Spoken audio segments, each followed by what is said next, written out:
Hi, PRS ಎಲ್ಲಿಗೆ ಸ್ವಾಗತ. ಇವತ್ತಿನ ರೆಸಿಪಿ ಹಸಿ ಅವರೆಕಾಳು ಸಾಂಬಾರು ಹೇಗೆ ಮಾಡೋದಂತ ಹೇಳ್ಕೊಡ್ತಾ ಇದ್ದೀನಿ. ಇದೇನು ಸೀಸನ್ ಏನಲ್ಲ, ಹಸಿ ಅವರೆಕಾಯಿ ಕಾಲ ಅಲ್ಲ. ಆದ್ರೂ ಸಾಂಬಾರು ಮಾಡೋಕ್ಕೆ ಯಾವ ಕಾಳು ಸಿಕ್ಕಿದ್ರೂ ಏನು ಬಿಡಬೇಡಿ. ಅವರೆಕಾಯಿ ಎಲ್ಲಿ ಸಿಕ್ಕಿದ್ರು ಸಾಂಬಾರು ಹುಳಿ ಮಾಡೋಕ್ಕೆ ಚೆನ್ನಾಗೇ ಇರುತ್ತೆ. ಹಂಗಾಗ್ಬಿಟ್ಟು ತರಿಸ್ಬಿಟ್ಟು ಅವರೆಕಾಳು ಸಾಂಬಾರು ಮಾಡೋದು ಹೇಳ್ಕೊಡೋಣ ಅಂದ್ಬಿಟ್ಟು ಅವರೆಕಾಳು ಸಾರು ಮಾಡ್ತಾಯಿದ್ದೀನಿ. ಇದಕ್ಕೆ ಬೇಕಾಗಿರೋಂಥ ಐಟಮ್ಸು ಏನೇನು ಬೇಕಂತ ಇಟ್ಟಿದ್ದೀನಿ, ನೋಡ್ಕೊಳ್ಳಿ. ಒಂದು ಚಿಕ್ಕ ಬೌಲಲ್ಲಿ ನಿಮ್ಮ ಮನೇಲಿ ಜನ ಎಷ್ಟಿದ್ರೆ ಅಷ್ಟು ಜನ ಪ್ರತಿ ಸಲ ಹೇಳ್ತಾ ಇದ್ದೀನಿ. ಜನ ಜಾಸ್ತಿ ಇದ್ದರೆ ಐಟಮ್ ಸ್ವಲ್ಪ ಜಾಸ್ತಿ ಹಾಕ್ಕೊಳ್ಳಿ. ಒಂದು ಬೌಲ್ ಹಸಿ ಅವರೆಕಾಳು ತಗೊಂಡು ಎಲ್ಲ ತೊಳೆದಿಟ್ಕೊಂಡಿದ್ದೀನಿ. ಹಸಿ ಅವರೆಕಾಳು, 2ರಿಂದ 3 ಟೊಮೊಟೊ, ಈರುಳ್ಳಿ, ಇದು ಹುರಿಯೋಕೆ ಒಂದು ಸ್ವಲ್ಪ, ಒಗ್ಗರಣೆಗೆ ಒಂದು ಸ್ವಲ್ಪ ಒಟ್ಟಿಗೆ ಹಚ್ಕೊಂಡಿದ್ದೀನಿ. ಈರುಳ್ಳಿ, ಮನೆಯಲ್ಲೇ ಮಾಡಿರೋಂಥದ್ದು ಸಾಂಬಾರು ಪೌಡ್ರು, ಹಸಿ ತೆಂಗಿನಕಾಯಿ, ಇದು ಚಿಕ್ಕಡಿಕಾಯಿ ಅಂತ ಬರುತ್ತೆ. ಒಬ್ಬೊಬ್ರು ಚಪ್ಪರದ ಅವರೆಕಾಯಿ ಅಂತಾರೆ, ಒಬ್ಬೊಬ್ರು ಒಂದೊಂದು ಅಂತಾರೆ. ಇದ್ರ ಜೊತೆಗೆ ಅದನ್ನು ಸ್ವಲ್ಪ ಹಾಕ್ಕೊಂಡ್ರೆ ಟೇಸ್ಟ್ ಇರುತ್ತೆ. ನೀವು ಬಸ್ಸಾರು ಮಾಡಿದ್ರೆ ಜಾಸ್ತಿನೇ ಹಾಕ್ಕೋಬೋದು. ಅವರೆಕಾಳು ಚಿಕ್ಕಡಿಕಾಯಿ ಹಾಕಿ ಬಸ್ಸಾರು ಮಾಡಿದ್ರೂ ತುಂಬ ಚೆನ್ನಾಗಿರುತ್ತೆ. ನಾನು ಹುಳಿ ಮಾಡೋದು ಹೇಗೆ ಅಂತ ಹೇಳ್ಕೊಡ್ತಾ ಇದ್ದೀನಿ. ಒಂದು ಚಿಕ್ಕದೊಂದು 4ರಿಂದ 5 ಚಿಕ್ಕಡಿಕಾಯಿ ಹಾಕ್ಕೊಂಡಿದ್ದೀನಿ. ಬದನೆಕಾಯಿ, ಆಲೂಗಡ್ಡೆ, ಉಪ್ಪು, ಸಾಸಿವೆ, ಕರಿಬೇವು, ಇದಿಷ್ಟೇ ಬೇಕಾಗಿರೋ ಸಾಂಬಾರಿಗೆ. ಸೂಪರಾಗಿರುತ್ತೆ. ಚಪಾತಿಗೆ ಬೇಕಾದರೂ ನೀವು ಹಾಕ್ಕೊಂಡು ತಿನ್ಬೋದು, ಅಷ್ಟು ಚೆನ್ನಾಗಿರುತ್ತೆ. ಸ್ವಲ್ಪ ಗಟ್ಟಿ ಮಾಡಿದ್ರೆ ಚಪಾತಿಗೂ ತುಂಬ ಚೆನ್ನಾಗಿರುತ್ತೆ, ಅಥವಾ ಅನ್ನಕ್ಕಾದ್ರೂ ಹಾಕ್ಕೊಂಡು ಮುದ್ದೆಗಂತೂ ಇನ್ನೂ ಚೆನ್ನಾಗಿರುತ್ತೆ. ಇವು 3 ತುಂಬ ಚೆನ್ನಾಗಿರುತ್ತೆ. ಹೇಗೆ ಮಾಡೋದು ಅಂತ ಹೇಳ್ಕೊಡ್ತೀನಿ, ನೋಡ್ಕೊಳ್ಳಿರಂತೆ ಬನ್ನಿ. ನೋಡಿ, ಉರಿನ ಮೀಡಿಯಮ್ಮಲ್ಲೇ ಇಟ್ಕೊಳ್ಳಿ. ಕಲ್ತ್ಕೊಳ್ಳೋರ್ಗೆ ಯಾವಾಗೂ ಹೇಳ್ತೀನಿ, ಉರಿ ಮೀಡಿಯಮ್ಮಲ್ಲಿ ಇಟ್ಕೊಂಡೇ ಕಲ್ತ್ಕೊಳ್ಳಿ, ಮಾಡ್ಕೊಳ್ಳಿ. ಎಣ್ಣೆ 1ರಿಂದ 2 ಸ್ಪೂನ್ ಹಾಕ್ಕೊಂಡಿದ್ದೀನಿ. ಸಾಂಬಾರು ಒಗ್ಗರಣೆಗೆ ಏನು ಜಾಸ್ತಿ ಎಣ್ಣೆ ಏನು ಬೇಕಾಗಿಲ್ಲ, 1-2 ಸ್ಪೂನ್ ಹಾಕ್ಕೊಂಡಿದ್ದೀನಿ ಅಷ್ಟೇ. ನೋಡಿ, ಸಾಸಿವೆ ಸಿಕ್ತಾ ಇದೆ.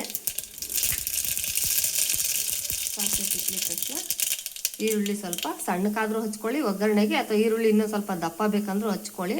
ನಾನು ಎರಡಕ್ಕೂ ಒಂದೇ ಥರ ಹಚ್ಚಿದ್ದೀನಿ. ಈರುಳ್ಳಿ ಹಾಕ್ಕೊಂಬಿಡಿ. ನೆಕ್ಸ್ಟು ನೋಡಿ, ಎಲ್ಲ ತೊಳೆದಿಟ್ಕೊಂಡಿರ್ತೀನಿ. ಬದನೆಕಾಯಿ ಹಾಕ್ತಾಯಿದ್ದೀನಿ, ಮತ್ತು ಆಲೂಗಡ್ಡೆನೂ ಹಾಕ್ಕೊಂಬಿಡಿ.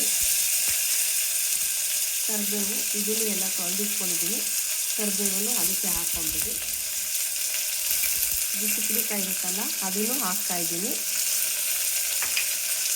ಟೊಮೊಟೊ ಹಾಕ್ಕೊಂಬಿಡೋಣ. ಎಲ್ಲ ಒಗ್ಗರಣೆಗೆ ಒಂದೇ ಸಲ ಹಾಕ್ಕೊಳ್ಳಿ. ನೋಡಿ, ಅವರೆಕಾಳನ್ನು ಎಲ್ಲ ಹಾಕ್ತಾಯಿದ್ದೀನಿ. ನೋಡಿ, ಎಲ್ಲ ಹಾಕ್ಬಿಟ್ಟು ಒಂದ್ಸಲ ಎಲ್ಲನೂ ಈ ಥರ ತಿರುಗಿಸ್ಕೊಂಬಿಡಿ.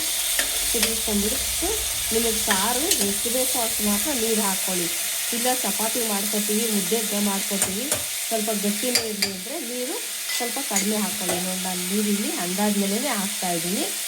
ನೀರು ಹಾಕ್ಕೊಂಬಿಡಿ. ನಾನು ಸ್ವಲ್ಪನೇ ಮಾಡ್ತೀನಿ, ಸ್ವಲ್ಪನೇ ನೀರು ಹಾಕಿದ್ದೀನಿ.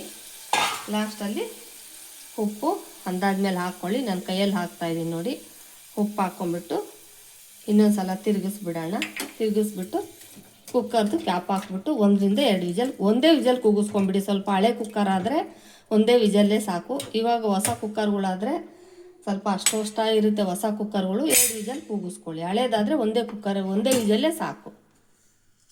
ನೋಡಿ, ಆ ಕಡೆ ಕುಕ್ಕರ್ ಕೂಗಲಿ. ಸಾಂಬಾರು ಕುಕ್ಕರ್ ಆ ಕಡೆ ಸ್ಟವ್ ಮೇಲೆ ಇಟ್ಟಿದ್ದೀನಿ. ಈ ಕಡೆ ಖಾರಕ್ಕೆ ಒಂದು ಸ್ವಲ್ಪ 1 ಸ್ಪೂನು, 1ರಿಂದ 1.5 ಸ್ಪೂನ್ ಎಣ್ಣೆ ಹಾಕ್ಕೊಳ್ಳಿ. ಈರುಳ್ಳಿ ಚೆನ್ನಾಗಿ ಫ್ರೈ ಮಾಡ್ಕೊಳ್ಳಿ ಫಸ್ಟು.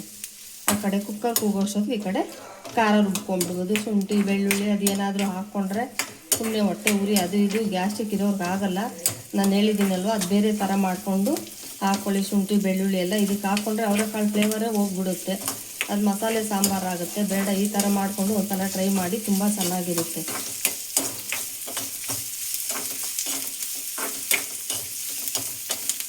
ನೋಡಿ, ಮಿಕ್ಸಿ ಜಾರ್ಗೆ ಹಸಿದು ತೆಂಗಿನಕಾಯಿ ಹಾಕ್ಕೊಂಡು ಒಂದು ರೌಂಡ್ ಫಸ್ಟು ರುಬ್ಕೊಂಡ್ಬಿಡೋಣ. ನೋಡಿ, ಕಾಯಿ ರುಬ್ಕೊಂಡಿದ್ದೀನಿ 1 ರೌಂಡು. ಯಾಕೆ ಇವ್ರು ಕಾಯಿ ರುಬ್ಕೋತಾರೆ, ಎಲ್ಲ ಒಟ್ಟಿಗೆ ರುಬ್ಕೊಳ್ಳೋಕ್ಕಾಗಲ್ವ ಅಂದ್ಕೊಂಡ್ರೆ, ಅಕಸ್ಮಾತ್ ಡೌಟ್ ಇದ್ದರೆ ಈ ಎಣ್ಣೆ ಬೇಯಿಸಿರ್ತೀನಲ್ಲ ಈರುಳ್ಳಿ, ಕಾಯಿ ಸ್ವಲ್ಪ ಜೀರ್ಕೊಂಡು ಅರ್ಧ ಆಗಿಬಿಡುತ್ತೆ. ಹಾಗಾಗಿ ಅದಕ್ಕೆ ಕಾಯಿ 1 ರೌಂಡು ರುಬ್ಕೊಂಡ್ಬಿಟ್ಟು ನೆಕ್ಸ್ಟ್ ನೋಡಿ ಫ್ರೈ ಮಾಡ್ಕೊಂಡಿರೋ ಈರುಳ್ಳಿ ಅದಕ್ಕೆ ಹಾಕ್ತಾಯಿದ್ದೀನಿ. ನೋಡ್ಕೊಳ್ಳಿ, ಇಷ್ಟೇ ಸಿಂಪಲ್ಲಾಗಿ ಮಾಡಿಕೊಂಡ್ರು ತುಂಬ ಚೆನ್ನಾಗಿರುತ್ತೆ ರೀ. ಅವರೆಕಾಯಿ ಫ್ಲೇವರ್ ಸಖತ್ತಾಗಿರುತ್ತೆ. ಮುದ್ದೆಗೆ, ಚಪಾತಿಗೆ, ಅನ್ನಕ್ಕೆ ಎಲ್ಲನೂ ಹಾಕ್ಕೋಬೋದು. ನೀವು ಇಷ್ಟೇ ಮಾಡ್ಕೋಬೋದು. ನೋಡಿ, ಸಾಂಬಾರು ಪುಡಿ ಮನೆಯಲ್ಲೇ ಮಾಡಿರೋದು ಸಾಂಬಾರು ಪುಡಿ ಹಾಕ್ಕೊತಾ ಇದ್ದೀನಿ.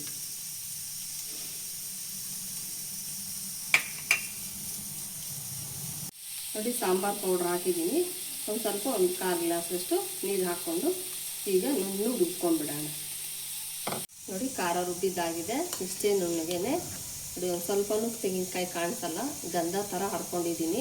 ಇದೇ ಥರನೇ ಖಾರ ರುಬ್ಕೊಂಬಿಡಿ, ತುಂಬ ಚೆನ್ನಾಗಿರುತ್ತೆ. ಒಂದು ಸಲ ನಿಜ ಇವ್ರು ಹೇಳಿದ್ದು ಅಂದ್ಕೋಬೇಕು, ಆ ಥರ ಬರುತ್ತೆ ಅವರೆಕಾಳು ಸಾಂಬಾರು. ನೋಡಿ ಅವರೆಕಾಳು ಆಲೂಗಡ್ಡೆ ಚೆನ್ನಾಗಿ ಬೆಂದಿದೆ, ನೋಡ್ಕೊಳ್ಳಿ. ನೋಡಿ ಒಂದೇ ವಿಜಲ್ಗೆ ಬೆಂದಿದ್ದಾವೆ. ಖಾರ ರುಬ್ಕೊಂಡಿದ್ದೀವಲ್ಲ, ಇದನ್ನು ಅದಕ್ಕೆ ಹಾಕ್ಕೊಂಬಿಡೋಣ. ನೋಡಿ ಹಾಕ್ಕೋತಾ ಇದ್ದೀನಿ, ಹಾಕ್ಕೊಂಬಿಡೋಣ. ನೋಡಿ ಟೊಮೊಟೊ ಎರಡೆರಡು ಹೋಳು ಮಾಡಿಬಿಟ್ಟು ಬೇಯಿಸಿದ್ನಲ್ವ, ಈ ಟೊಮೊಟೊ ಒಂದು ರೌಂಡು ಮಿಕ್ಸಿ ಜಾರ್ಗೆ ಹಾಕ್ಕೊಂಬಿಡಿ. ಎಲ್ಲ ತೆಗೆದುಬಿಟ್ಟು ಒಂದು ರೌಂಡು ಮಿಕ್ಸಿ ಜಾರ್ಗೆ ಹಾಕ್ಕೊಂಬಿಡಿ. ಕಾಯೋಷ್ಟಿರಲ್ಲ ಟೊಮೊಟೊ. ನೋಡಿ ಟೊಮೊಟೊ ನುಣ್ಣಗಾಗಿದೆ, ಅದನ್ನು ಹಾಕ್ಬಿಟ್ರೆ ಸಾಂಬಾರು ಗಟ್ಟಿನೇ ಬರುತ್ತೆ, ಬೇರೆ ಏನು ನೀವು ಆಲ್ಟ್ರೇಷನ್ ಮಾಡ್ಕೊಳ್ಳೋಕ್ಕೆ ಇರಲ್ಲ. ನೋಡಿ ಟೊಮೊಟೊ ನುಣ್ಣಗಾಗಿದೆ, ಇಷ್ಟು ರುಬ್ಕೊಂಡು ಸಾಂಬಾರಲ್ಲಿ ಮಿಕ್ಸ್ ಮಾಡ್ಕೊಂಬಿಡಿ. ನೋಡಿ ಖಾರ ರುಬ್ಕೊಂಡಿರೋದು ಹಾಕ್ಕೊಂಡಿದ್ದೀನಿ, ಟೊಮೊಟೊ ರುಬ್ಬಿರೋದು ಹಾಕಿದ್ದೀನಿ. ನೋಡಿ ಎಲ್ಲ ಹಾಕ್ಬಿಟ್ಟು ಈ ಥರ ತಿರುಗಿಸ್ಕೊಂಬಿಡಿ. ನಾನು ಏನು ಜಾಸ್ತಿ ಮಾಡಲ್ಲ ಸಾಂಬಾರು, ಸ್ವಲ್ಪನೇ ಮಾಡ್ಕೊತೀನಿ. ನೋಡಿ ಸಖತ್ತಾಗಿ ಬಂದಿದೆ. ಈ ಥರ ತಿರುಗಿಸ್ಕೊಂಬಿಟ್ಟು ಕುದಿಸ್ಕೊಂಬಿಡೋಣ. ನೋಡಿ ಚೆನ್ನಾಗಿ ಕುದ್ದಿದೆ ಸಾಂಬಾರು. ಅವರೆಕಾಳು ಸಾಂಬಾರು ರೆಡಿಯಾಗಿದೆ. ಅವರೆಕಾಳು ಹುಳಿ ತುಂಬ ಚೆನ್ನಾಗಿರುತ್ತೆ. ಈ ಶುಂಠಿ ಬೆಳ್ಳುಳ್ಳಿ ಅದೇನಾದರೂ ಇದಕ್ಕೆ ಆ್ಯಡ್ ಮಾಡಿಕೊಂಡ್ರೆ, ಗ್ಯಾಸ್ಟ್ರಿಕ್ ಇರೋರಿಗೆ ಮೊದಲೇ ಅವರೆಕಾಳು ಸ್ವಲ್ಪ ಗ್ಯಾಸ್ಟ್ರಿಕ್ ಆಗುತ್ತೆ, ಅದೆಲ್ಲ ಆ್ಯಡ್ ಮಾಡಿಕೊಂಡ್ರೆ ಅವರೆಕಾಳು ಫ್ಲೇವರು ಹೋಗ್ಬಿಡುತ್ತೆ ಮತ್ತು ಹೊಟ್ಟೆ ಉರಿನೂ ಸ್ವಲ್ಪ ಜಾಸ್ತಿ ಆಗುತ್ತೆ ಅಂದ್ಬಿಟ್ಟು ನಾನು ಅದೆಲ್ಲ ಏನೂ ಹಾಕಿಲ್ಲ. ಇದೇ ಥರನೇ ಮಾಡ್ಕೊಂಡು ಸಖತ್ತಾಗಿರುತ್ತೆ. ಒಂದು ಸಲ ಟ್ರೈ ಮಾಡಿ, ನೀವು ತಿಂದ್ಬಿಟ್ಟು ಟೇಸ್ಟ್ ಹೇಗಿತ್ತು ಅಂತ ಹೇಳಿ. ಲೈಕ್ ಮಾಡಿ, ಶೇರ್ ಮಾಡಿ, ಸಬ್ಸ್ಕ್ರೈಬ್ ಆಗೋದು ಮರಿಬೇಡಿ. ಮತ್ತೊಮ್ಮೆ ಹೇಳ್ತೀನಿ, ಸಬ್ಸ್ಕ್ರೈಬ್ ಆಗಿ ಸಪೋರ್ಟ್ ಮಾಡಿ. Okay bye, thank you.